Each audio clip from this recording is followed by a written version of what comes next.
كنت جعان لأباحة والأفلام، وكنت جعان لفلوس، كنت جعان لعلاقات، وكنت جعان لحضن دافي يردني. لقيت أنا الوجود في محضره رد نفسي. الوجود في محضر يسوع يملاني شبع. مفيش أي حاجة تانية هتشبعنا غيره هو.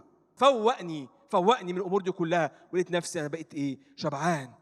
بقيت مليان شبع غير عادي من جوه. بقيت مليان رضا رغم إن الأمور ما اتغيرتش والظروف هي، لكن الرجوع إلى محضره والوجود في محضره إيه؟ بيشبعني. أبحلق في المسيح لما برجع ليه، ولما أكون في محضره ذهني بيتجدد بيه هو مش بأي حاجة تانية. فلاقي نفسي إن أنا نلت حرية، فكيت من قيود كانت مقيدة ذهني. ما هو الذهن ده هو أساس كل مشكلة احنا فيها، أساس كل شهوة، أساس كل غضب، أساس كل نرفزة، أساس كل كلام على الآخر، أساس كل نميمة، أساس كل روح انتقام، أساس كل الأمور دي كلها، أساس كل خوف. جايين بنتوب أمامك عن ذهننا ده، عن الذهن بتاعنا اللي مش نضيف، ذهننا اللي مش نقي ده، وجايين النهارده نتراءى في محضرك علشان يبقى شاخصين ليك.